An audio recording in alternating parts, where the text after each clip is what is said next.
आठवणार आहे हे ते सांगताय हे सगळं आपण केलेलं आहे शाळेमध्ये.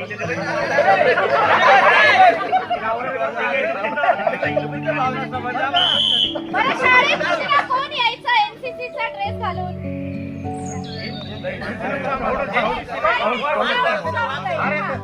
आता असंच एक तुमच्यातला मित्र खूप उशीर झाला म्हणून घाई धापा टाकत शाळेमध्ये आला आणि गेटच्या बाहेर त्यांनी असं मित्र समजून तिच्या खांद्यावर हात ठेवला.